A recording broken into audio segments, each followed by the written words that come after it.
Hello, and welcome to Wellness Wednesday with 3W. Wellness Wednesday is sponsored by 3W Medical for Women, a nonprofit medical clinic offering free of charge or low-cost reproductive health services to women in the Seattle area, regardless of income or insurance status. 3W does not profit off of the reproductive health choices women make. The information shared in this podcast is the opinion of the speaker or speakers. Medical information is not intended as individual medical consultation, but for general education only. Always consult your own health professional for personalized advice regarding medical decisions. And if you're in the Seattle area, consider making an appointment to consult with us. I'm Helen Nguyen, CEO and co-founder of 3W Medical for Women and the host of today's podcast. Hi there, Wellness Wednesday listeners. This is Helen Nguyen. Thank you so much for tuning in to this week's podcast with Wellness Wednesday. Every single time I do these podcasts, it's always such a joy because I get to speak to just amazing people, regardless of if it's staff that you've heard from before. But every time I have a guest, it's just it reminds me of what a great honor it is for me to be able to do this and have you tune in and listen, which is really, really cool. But today specifically, it kind of hits home for me because I have in front of me, joining us on this podcast is Sue, my son's birth mother. And I've always wanted you on this podcast, Sue, or to record you, because I think your journey and your story is so powerful for so many people. And it kind of like gives me goosebumps right now, like that we can record this together. And just before we got into the studio, I was on a phone call with a donor, and she's been following kind of my adoption story and, just my infertility story for a long, long time now. And I could not stop talking about you because she was asking about you and how she could support more women like you and like what could she do, because she was so inspired by your sacrifice. And this is someone that doesn't know you, and she's been impacted by you. So I just want to let you know that. Spent like 45 minutes just talking about you and us and our relationship, and now we get to record about it. Yes. So welcome to our studio, Sue. My worlds are colliding, which is super fun. So one of the first questions I needed to ask you was, tell me a little bit about yourself. And that's a little tough, right? To talk about yourself. So your name is Sue. And where are you from, Sue? I'm from Tacoma. Thanks, Helen, for having me today. It is a great opportunity and a privilege for me to be here. And thank you for sharing so much of your beginning getting here. So I'm from Tacoma area, a little bit more south. Okay. I've lived in that area for quite a few years. Yeah. Over 20 years. And I have a young daughter at home who is such a joy. Yeah. And who loves Max as well. So, and she feels no separation. Been so inviting to all of us that have come, you and your husband. Yeah. And so it's made it very comfortable for us. I am an older lady, not old, but I am more mature lady. Folks, Sue looks like Farrah Fawcett today. When she walked in, I was like, whoa. Hopefully the younger Farrah Fawcett. Yes. Like the original pictures that you... Fantastic. I mean, she always looks so good. I mean, you would not tell. Oh. You cannot tell that this lady has kids because she looks so good. She looks so much better than me.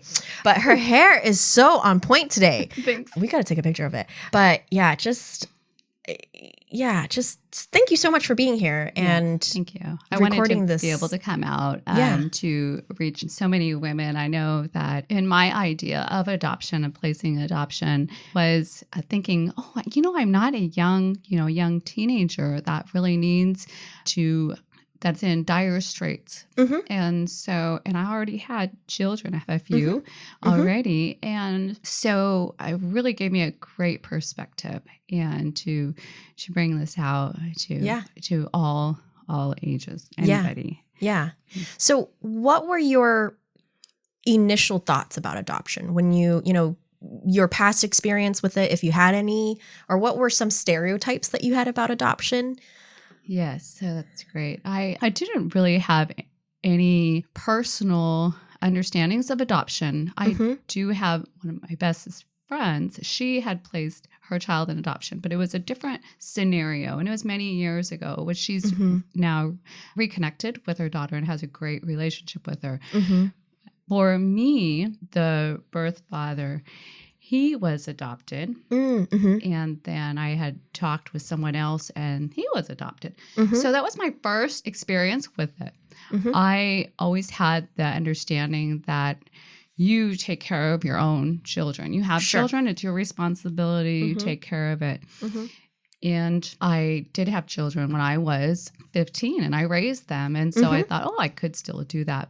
However, I think there was a different plan for this one. Yeah. And when you first heard about adoption, was it initially like, well, I can't do that? It was very standoffish. I thought, oh, that's great for someone else. Right. That's wonderful for someone else. I am for the life of the mother, the life of the father, the life of the baby, all those scenarios. And it was easier for me to see that for somebody else or just love that other person right where they were. Didn't really see it for myself. So I was standoffish. Do you think it was influenced by that initial reaction? Do you think it was influenced by society or your own upbringing? Society. So my understanding was more of a closed adoption style. Okay. And I didn't understand the open adoption until I really started looking into it. Right. And seeing what other options were available. Yeah. So your initial idea was like, oh, I give my child away to some couple somewhere and I'll never see them again. Yeah. Is that what you thought? And then you're just left with all this guilt or I don't know. I never or like questions. Yes. Yeah. Just like are these people even actually good people, right? Yes. Yeah. So at what stage in your pregnancy did you start looking into, okay, maybe adoption, maybe I was unaware that adoption can look a little bit different. At what stage do you think? So I knew I was pregnant before I actually had the test. So really? You can kind of, I've been pregnant before. Oh, so you can kind you're of right. tell. You're right. You can kind of tell things feel a little weird. And so I had taken I just went and bought a test and I had taken it, realized I was. And then I thought, oh my, I was just in a state of not knowing what to do. Were you panicking? I was a little bit inside. Yes. Yeah. And so then I'm like, what am I going to do? So this was about, it's about 3 or 4 months, I think adoption started to come up. Okay. What happened was I didn't really consider that, but I knew from my past that I was not going to do an abortion. Yeah. So I knew I had been in those shoes before.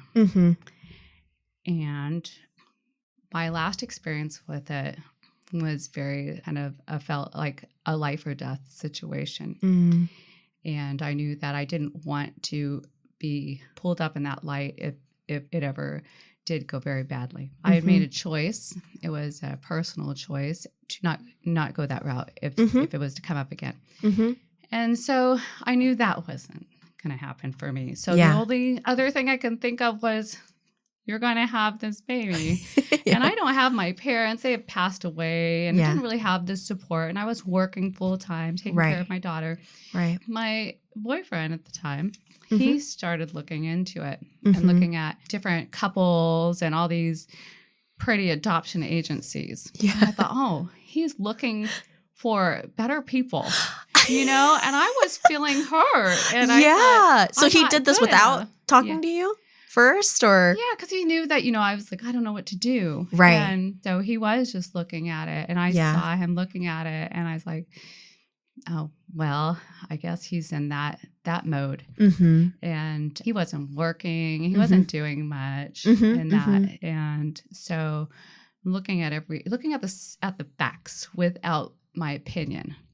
So here I am, an older lady. No, just more. You're not old. Taking care of my daughter, going to work full time. I have a boyfriend who I've had some abuse situations with him previously. And I've learned and grown through that. If you ever want to, we'll have you come back for that. Yeah. and I think he's learned and grown from that as well. So I didn't feel there was any security there from him or any motivation to do. You know, he's like, whatever you want to do. But I really needed somebody that was going to be there, support, and give that all to me. I think inside I kind of just felt a little selfish because I'd already had children, raising them. I was at this point in my life with a younger one. And I don't, to be honest, I wasn't sure that I really wanted to raise another one because I didn't have family and I didn't have grandparents. I didn't have all those things. I'd have to put the baby in daycare. And I've done that with my youngest daughter. And so I was feeling quite selfish inside, and I wanted to blame a lot of other external things on that. And I wanted to blame other people. And I was feeling some guilt from that. I was feeling stuck. And so I just kind of became a little bit more recluse on what I was going to do. So he was looking into the adoption, and then I was a little upset at that, but it was a reality on some of it, you know, and so I know that I had went to one of my first doctor's appointments, and it was an ultrasound because I was that far along. It was time for ultrasound. Right. And it was probably about 4 months, 4 or 5 months. And I went up and my boyfriend was waiting in the car, and I went up to the ultrasound and had it and found out it was a boy. And I know that previously in my previous marriage, I'd always wanted to have another boy. It just wasn't the right time or So I thought, wow, it's a boy. This is what wonderful. And I came down and I had to go to another appointment, and I told my boyfriend, and he said, well, look, you have the perfect adoptable baby. And that just really stung. Wow. And I didn't know how to take that. What does that mean? I think when you're looking at some of the adoption sites, there's what people are looking for. Most say they don't really care. Yeah. They don't, it can, like, do you mind of what race or sex or, male or female and all that. And so people will put that in there, and they're looking for a preference. Now that's what I call pretty adoption agencies. But, people have their preference of what they're looking for. And so that was it. So my race is basically, white and that. And so, and he was a boy, and people were looking mostly for that. Here in the States. Wow, I didn't know that. Yeah. So I wasn't quite aware of that. I didn't really look at it that way. So that's, I think, what he meant by that. But I took it so... I was personally going through these things. Right. And so take those things hard. And that's when I knew kind of that, okay, I'm really going to pursue this more. Okay. And there are a lot of adoption agencies outside of Washington, but I preferred to see if there was one inside Washington. Yeah. Did you felt pressured into adopting? I pressured myself. Okay. So I feel the ones that were around me, that I allowed to be around me, were really, Sue will support you in whatever you wish to do.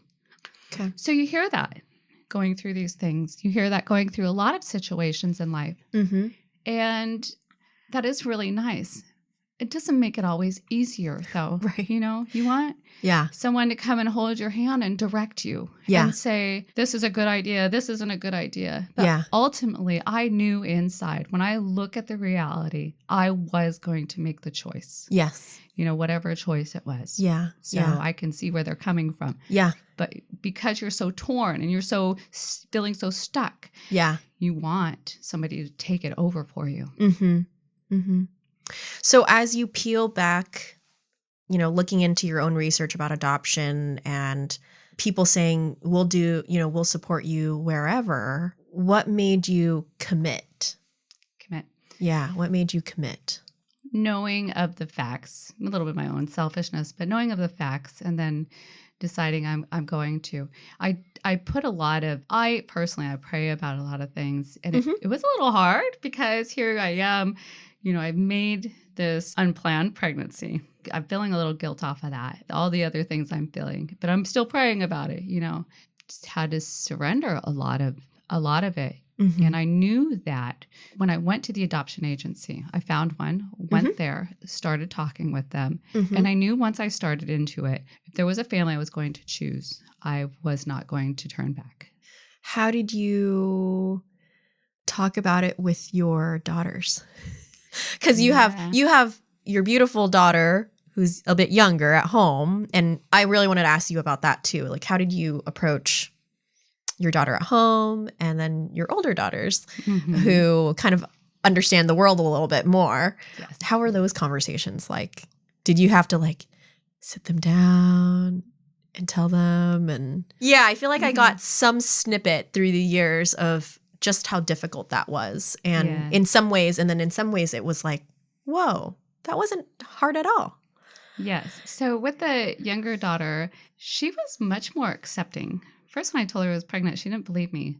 But as the tummy started growing, then she realized it. But she just went through it with me, and I prepared her, and I told her I think this baby is for another family, and she still accepts Max as her family because absolutely, because he is. you and your family have been very accepting of us and not made us feel separate. Yeah. So she just kind of went through the thing with me. Very easy to go. If things come up later in life, we'll go through those things. Right. And so my younger daughter, very supportive. Yeah. Very supportive and loving. And it was such a big help. Yeah. And I think one of the guilt was seeing her every day, like, what is she going to go through, and doing that. But she's not worried about it at all. Yeah. Today. She seems really resilient. She is. And I feel like most younger children are. Yeah. If you give them a love and you see that you love yourself, you value yourself, you value the whole family. Yeah. And they will go with very that. Secure. Yeah. And then the older children, I had told my oldest one, who became a support to me. I told her, I said, I'm pregnant. I think this baby may be for someone else. And she revealed to me later months in my pregnancy that we didn't talk about it at first, but she said that she was crying sometimes at night because she didn't want me to feel like I didn't have anybody, and that she's offered, if you want, I will adopt this baby. And then we were able to talk more. And I said, if you are willing to go through some of this with me, and it may not always be easy, but if you're willing to go through some of this with me, I would love for you to be involved. And she did. She went to some of the appointments with me. Yeah. And she was a great help and very supportive.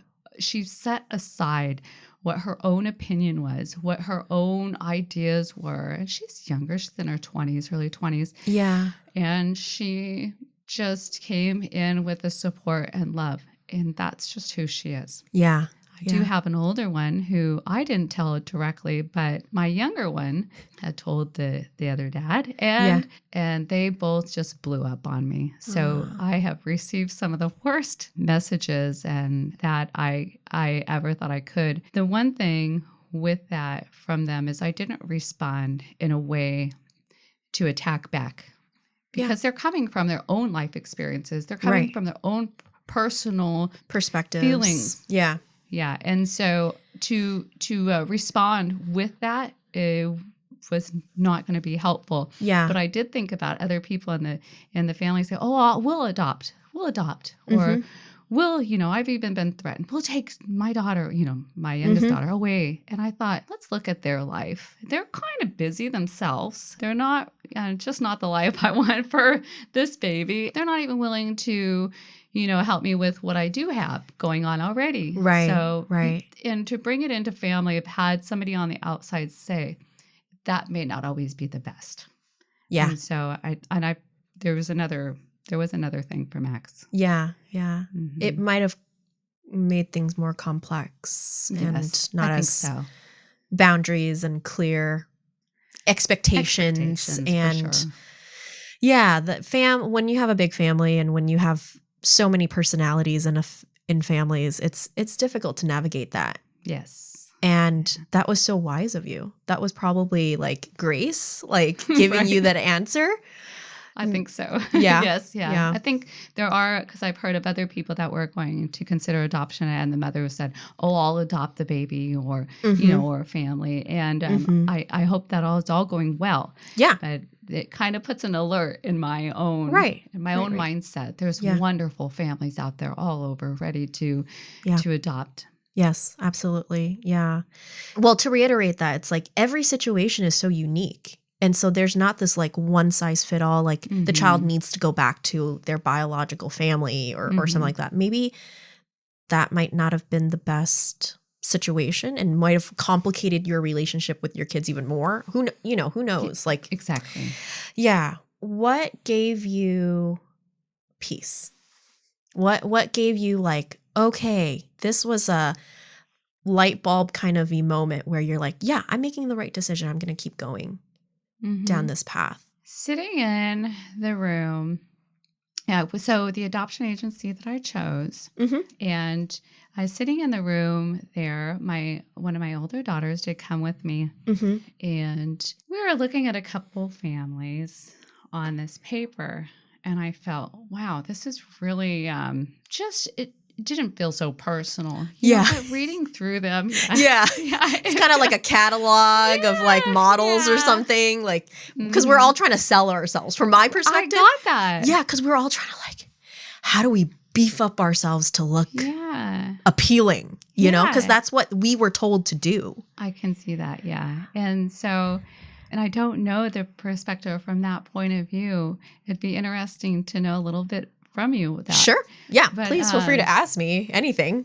Great. And so, but I was sitting in there looking at a couple I already had in mind. I had been wondering, when is this family going to show up? I'm going to be due pretty soon, in a couple of months. And I was like, I wanted this other family to be able to prepare and feel this excitement. Because I've felt an excitement being pregnant. And I want them to feel this excitement. I want them to, feel that eagerness and that. But I was sitting and I knew a little bit. Someone said, I have a family that might work.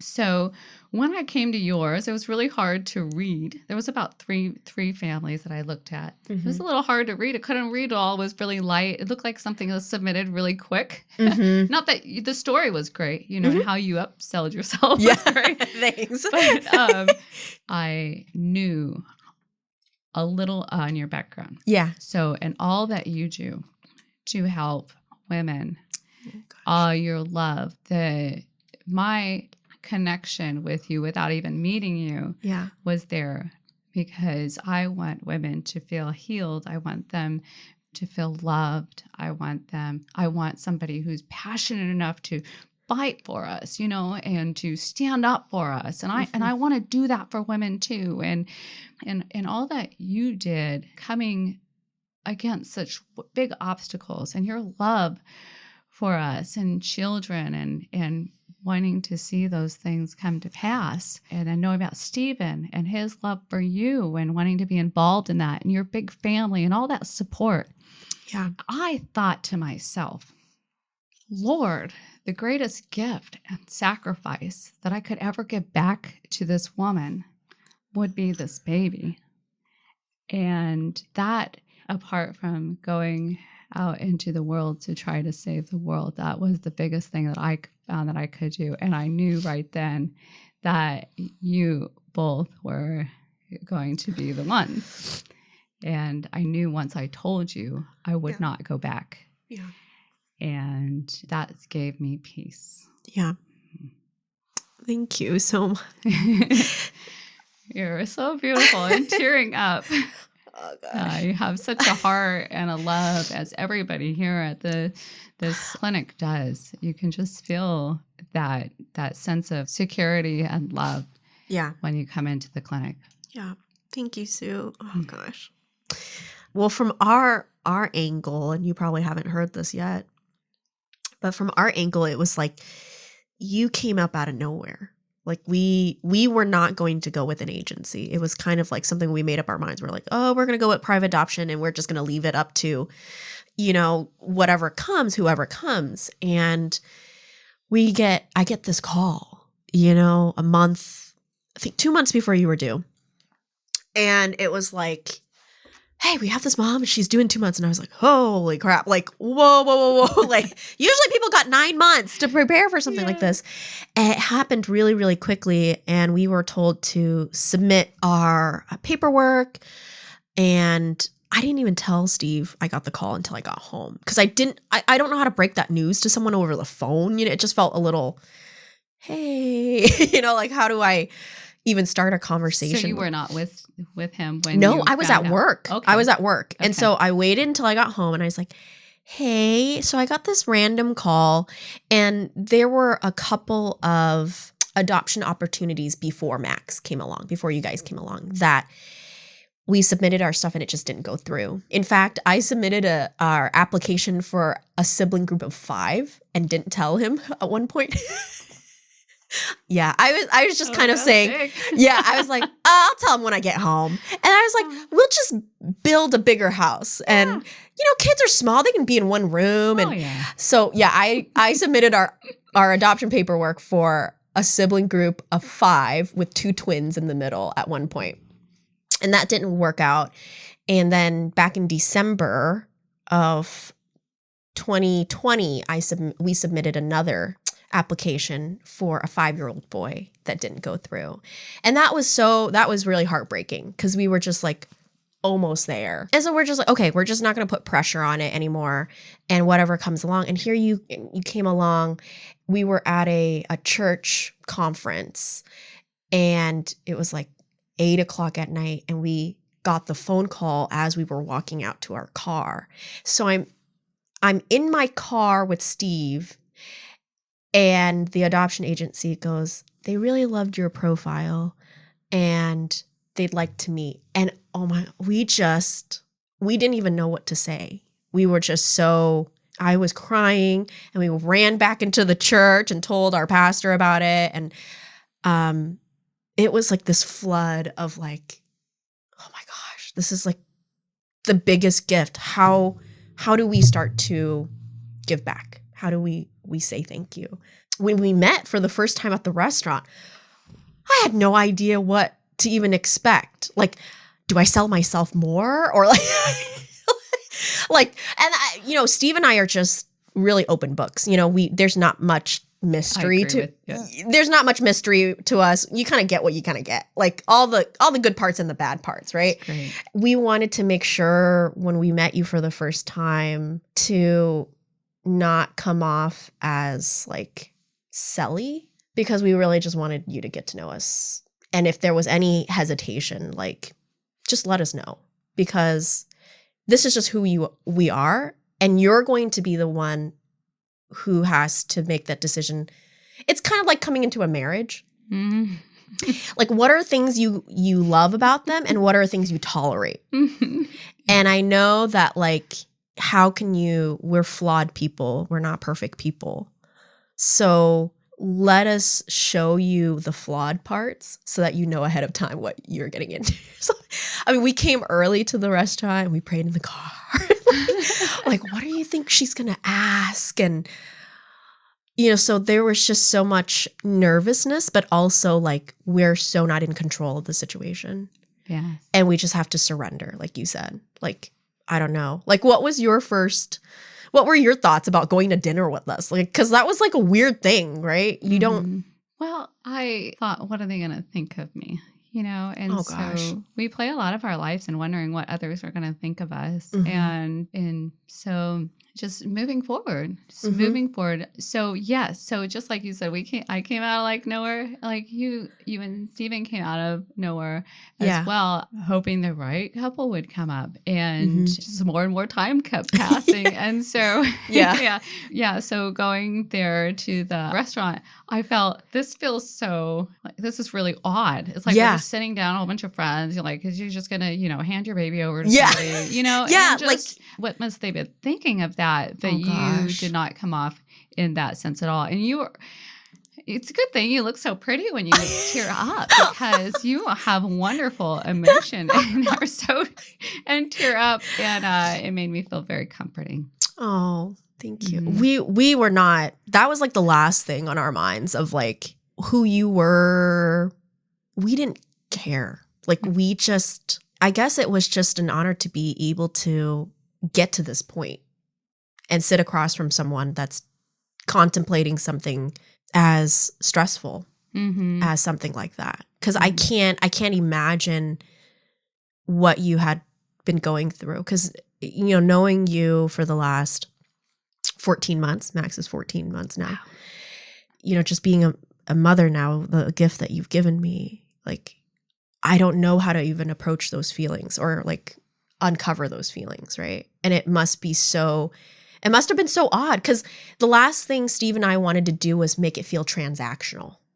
Yeah. Right? Yes. Make it feel transactional, or like we're in such a desperate situation that you felt the need to like push down everything that your instinct was feeling to keep Max and wanted to give to us.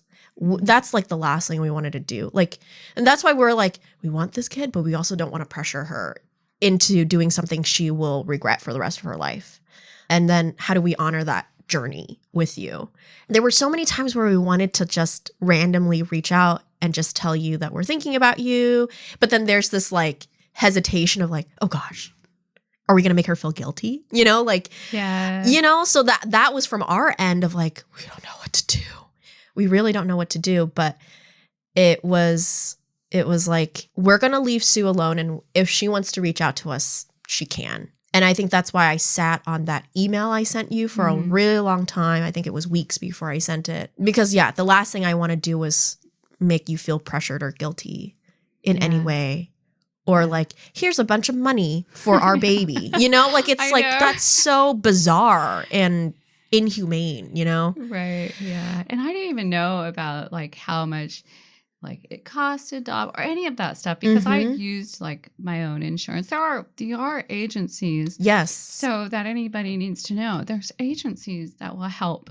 Yes. And they will help you with your living expenses and things like that. But because I was already working, I've already had insurance, there wasn't a lot of requirement. And I didn't require a lot. So I don't tend to ask for a lot anyways. You don't. A little bit.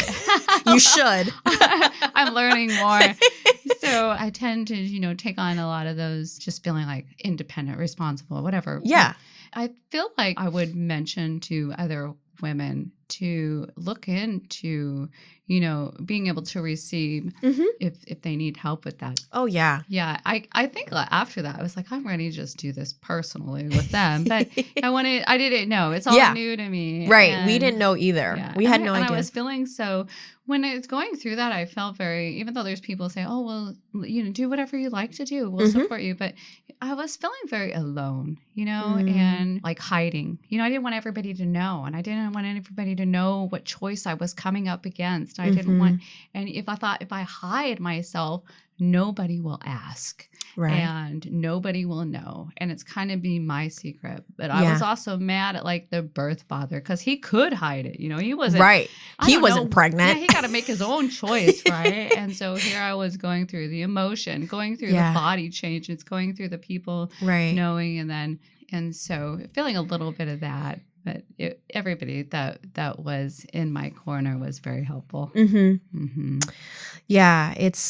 I'll never know what you've gone through. I mean, you can tell me, but it's until, I'm in your shoes, in your body, in your experience. Well, I know. I just know it from our perspective. There were so many moments of like 100% of this is out of our control. Yeah. And we're just going to surrender it. And whatever happens, happens. And I remember asking the adoption agency for your picture before we met at the restaurant. And when I got that text message, I just burst out crying. And like I got on my knees and I was like, okay, what does this mean? Because we haven't gotten to that stage yet. Yeah. And so it was like a whole new experience. And yeah, I mean, like mine and Steven's goal was like, how do we honor this process as much as possible? How do we not make it transactional? Because I don't think that's a good feeling for either parties. And how do we always include you in Max's life? That was a really important part for us because adoption is awesome. Adoption is like beautiful. It's a beautiful story. He's going to have that story for the rest of his life. And we wanted you to be a part of it. I think a lot of people think, or stereotypes about adoption is like, you have to hide it. You have to like not include the birth mother. It's going to be really confusing for the child. And that was not what we were thinking at all. Like, honest to God, like, how do we include you in the conversation? And I'm so grateful that it's become very seamless. Like, we're just like old friends that didn't meet, and then now you're pregnant and you give me your baby, and it's like no big deal. So it was kind of like, so it's really, that's why I wanted to have this podcast, because I think it breaks a lot of stereotypes. It breaks a lot of assumptions. And I remember the day you went into labor, because I went to work. And my staff were like, what are you doing here? Why aren't you sitting outside at the hospital? Wait, I was like, guys, she has time to decide. She has time to change her mind. And I'm not going to take away that time for her. So I'm just going to do what I normally do. Get up, go to work. And, you know, when you reach out, you reach out. You know, like, I'm not going to do that, because you have every right as the birth mother to change your mind. And I think that's another thing people don't know is like, oh, you sign a bunch of documents and you have to like sign your life over.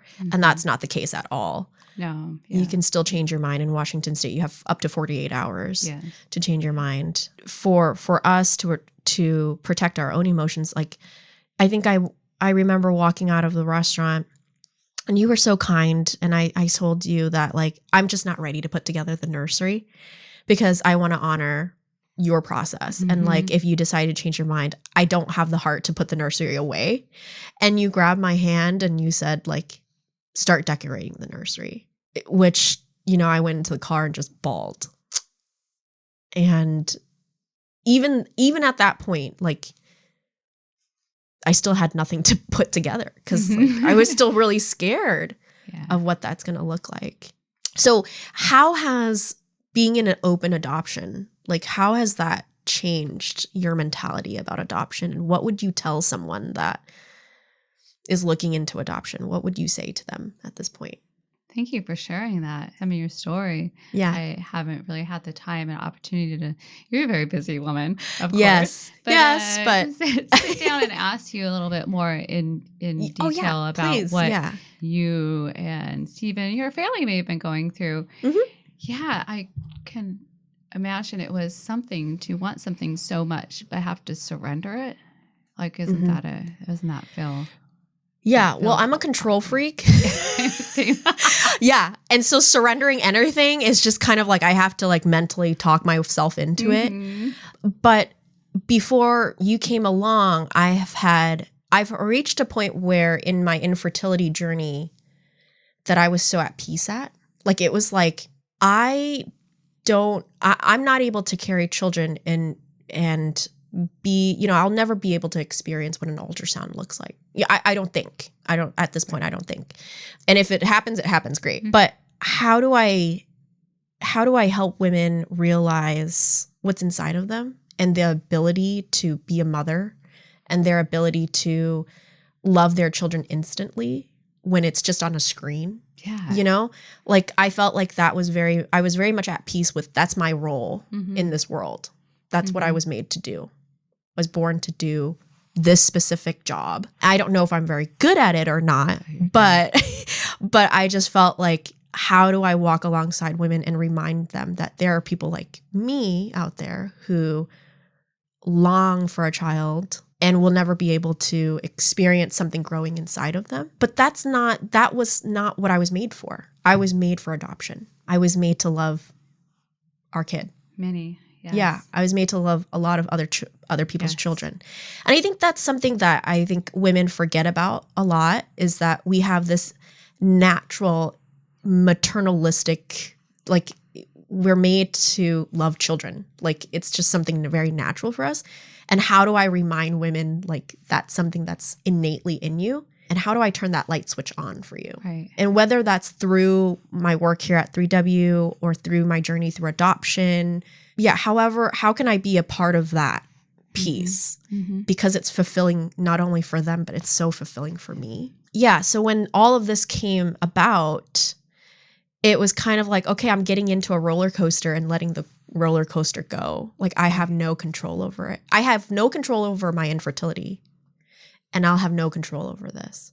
And by releasing that control, the floodgates of gifts came beyond what I could have imagined. Mm-hmm. And, you know, for my family, from a Vietnamese like culture, it was still very foreign to adopt. Usually in Vietnam, when you adopt a child, it's because like the parents have died and some relative in that village takes in that child. Mm-hmm. So it was a much more organic, someone needs to raise this child, we will take this child. Right. So for my family to kind of go through the process with me of like, this is all the legal stuff we have to do, and this is all the documents we have to sign, and this is how much it's going to cost. They just thought it was like really weird. Right. They just thought it was like a really weird process. I was pretty concerned about both my dads, like my dad and Steve's dad, because they're, you know, men are very like paternal and they want their own kids, like pass on their own bloodlines.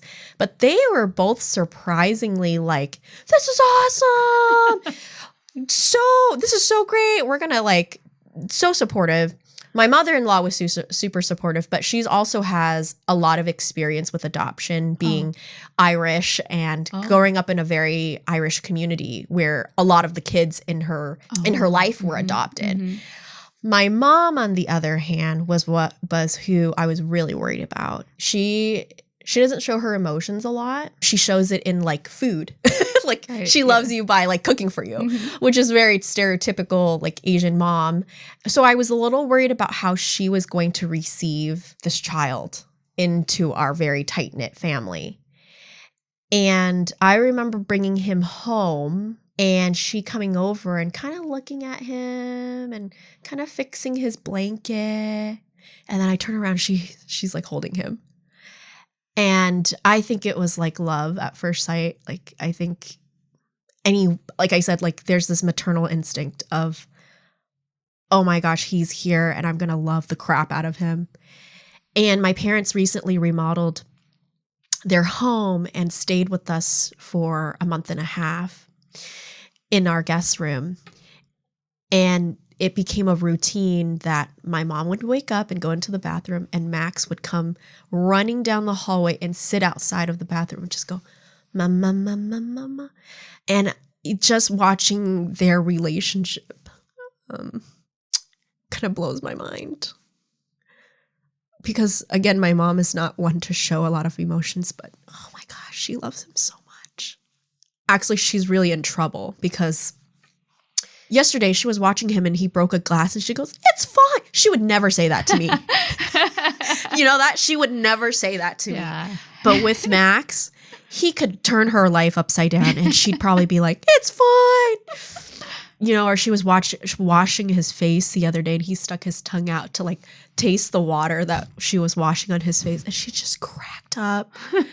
He has definitely changed her life and has made her softer in a lot of ways. And she even told my sister and I, okay, this wall in this new house, in this house of ours, is the wall where I put up Max and Amelia's picture. So my little niece. And she's like, we're going to fill it with their pictures, you know? So it's just a really cool experience. And my grandma, who's still alive, she wants him to come over all the time. And he just runs down the hall and they just crack up and they just think he's hilarious and they love his feet because it's all fat. You know, it has like a curve, you know? And my grandma just sits there and just touches his hands and like kisses his face. I mean, it's changed our lives. It's changed my family's lives. It's changed our culture of how to look at adoption. You know, I have a huge family and he's been introduced to all these people. And I think he's very much become an extrovert like me. And people just dote on him, like, and think he's just the funniest thing. And, you know, he wakes up from his nap and people are, who's going to hold him? Who's the first to hold him? Who massages his legs? Like they massage his arms and his legs. And there's this little rhyme that they do, you know, and it's just, yeah, Sue, it's just, I don't know how to tell you just how freaking loved that kid is. It's the best ever. It's the best. And he I feel like he knows, and he just eats it up. He just eats it up. I'm convinced he planned this before he even got here. And the reason why he's so plump and big is because he's never hungry. There's always a mom feeding him. Oh, he wants snacks. He wants mangoes. Like, grandma's going to cut you mangoes, or it's just, he had a little tumble the other day and I got blamed for it. Goodness. I turned my back for like 5 seconds and he got into something and like bruised up his knee, and it was my fault that, Max is hurt. And it's just like, dude, he's a toddler. Like, this is what they do, right? And my niece is, just in love with him and thinks like they're best friends. And so we can't wait to, adopt again and like bring that another child into the mix. And because I think that's just what we were made to do. We weren't made to have our own biological children. And I don't know why, but it's okay to not know that piece. Someone has to tell the story for others that may be in that position. Yeah. Perhaps. Yeah. You mentioned something through that, and you said not having the, baby yourself, you're like, I'm not sure if we're doing it right. But you know what? Even mothers who might seem like they're doing a really good job, sometimes they think to themselves, I'm not sure if I'm doing this right. So you're doing perfect if you ever get there. And your family is really great. Just to know that coming from where I was in the beginning when you first asked me my idea of adoption to what I know now, it is my hope that other people out there that are considering this will look at some of the facts. Like I said previously, look at the facts without just the opinion and the emotion. Everybody's going to have their opinion. Oh gosh, everybody, they're all over. Yeah. But if you're worried about making them happy and they're worried about making them happy, then who is really taking care of you? Yeah. And so knowing the other side, the side that you've shared with me, and my idea was all these horrible stories. I was making up stories of, adoptions and stuff. But when I come and learn about it, and learn about you, learn about your family, I am just so thankful and grateful. And I tear up at my own time thinking about all the love that this little boy is getting. And that more than I could ever offer for him on my own. And then knowing that you send me pictures. I try not to be too invasive, because I want you to know you're so respectful. You're so respectful, and I feel like we're really that's not the case for everybody. That's not the case for every story. I think every adoption story is different. Exactly. But because you don't ask me, I want to send you more. It's kind of like tip, ladies. Yeah. And you've always been so respectful and kind. And I think it's because you have this innate maternal instinct of, we're in our 30s, and so we're very much similar to your own older children. And so that maternal instinct kicks in, and you realize, like, what wouldn't you do for your kids? Yeah. And I've done the alternative. I've done all the things. I've done having the children at, teenage years, and I'm trying to figure out what all that's about. I've done being in the world, as one would say, experiencing and experimenting and all that. I was a stay-at-home mom, and I was a single mom, and I've been pregnant and chosen other options. And so I will say that we go through emotions, we go through life, we go through things in each scenario. And so knowing that this one is, I still went through my emotions. I still went through those feelings, but knowing that I can stand in a different spot. I can stand in a different spot knowing to trust the process. I'm so glad that I chose this. And sometimes afterwards, there's this stunned moment where you're not feeling much. Kind of like the protectiveness, like when you were going to adopt and you're like, I'm not sure if I want to decorate yet.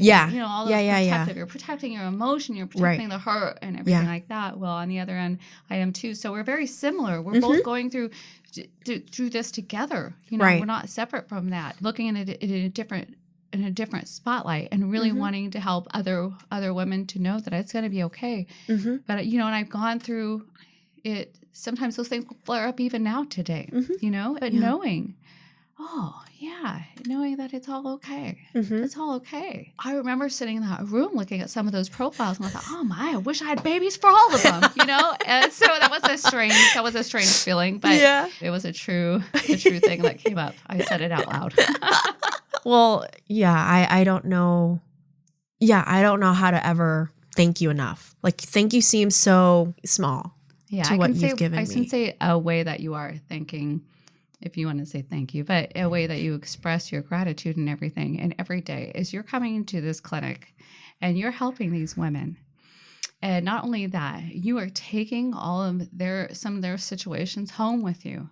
And you're just trying to love on them. You and your whole staff that is here, that you have volunteers, I don't know if people understand how much of a lighthouse you are here to these women that are coming into your building. And I know that when I came into the building, you said, hey, come and tour the place. Thought, that's great. I felt, a love. You feel an acceptance. You feel being taken care of. You're offering a facility where people may have to spend a lot of money going to other places to get. So they're not getting they're not getting that help because a lot of us don't have the money to do that. You're sharing your openness, your love. People here are genuine, even to the podcast. Like, oh, please come in. And I thought, oh, this is great. Being here and being willing to talk to each one of them, even to go cry with them, and to hold their hand and to just be that person is where you're giving a thanks every day.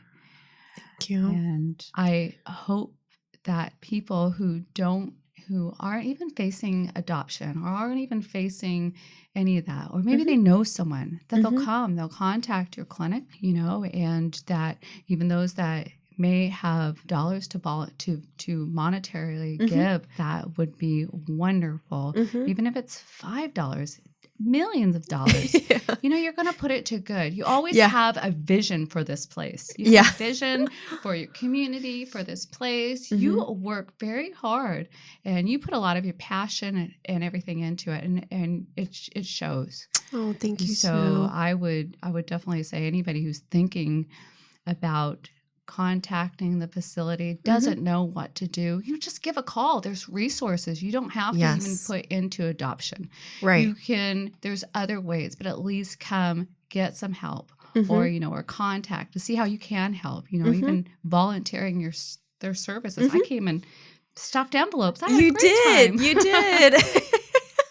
Yeah. I mean, that's really, when you said that, in your story, you felt like a lot of people were saying, you do what you want to do and we're going to support you. But there was still that sense of alone, like you're making some decisions alone. And sometimes I still feel like that, but I think we all do.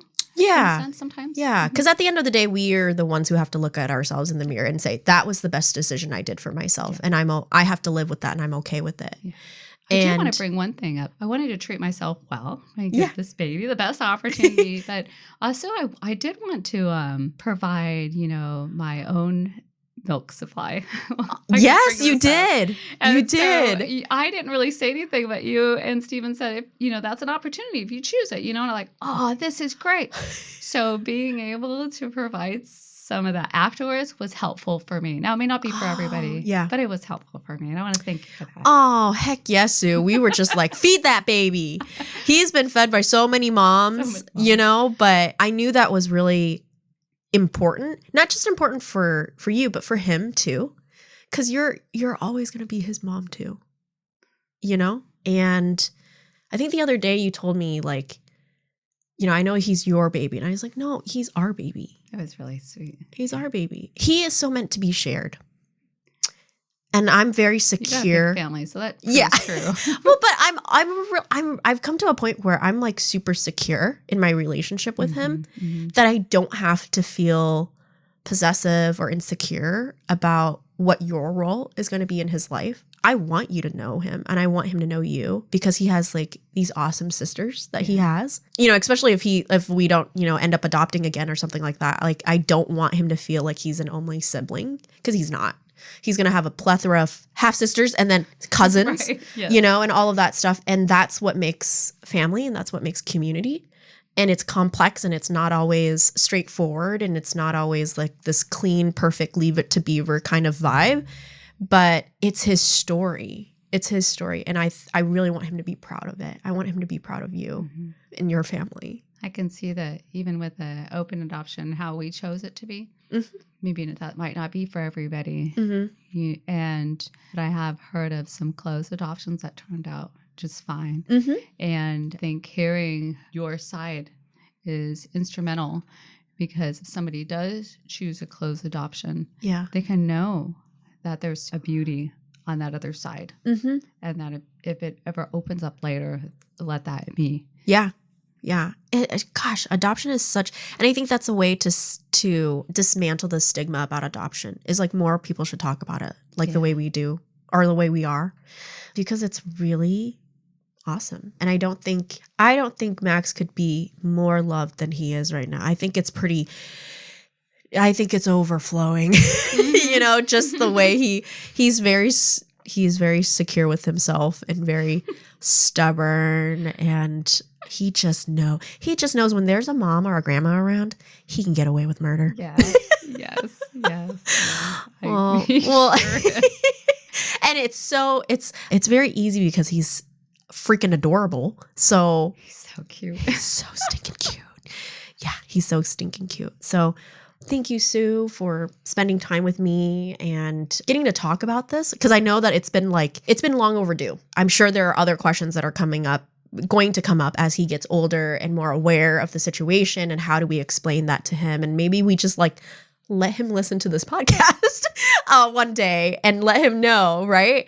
Just how loved he is. And so just thank you. Just thank you so much. I don't know how to thank you enough for just being in my life and changing my life forever and making me a mom. Thank you, Helen. Thank you. All right. Well, that's our cue to wrap up this podcast. We've been talking for a long time, but I hope you guys enjoy this candidness and this conversation about adoption from both angles, and what is it like for a birth mother to adopt, and what is it like for an adoptive mom to adopt. And it is complex and it's heartbreaking at times, and it feels so many different feelings, but there's definitely a light at the end of the tunnel if we can help navigate that journey in any way. I know that Sue has been so gracious in saying she would talk with anyone, and walk alongside them with anyone, as well as myself, as well as the team here at 3W. Like, we really, really want that opportunity as much as possible to walk alongside you, whatever you decide, right?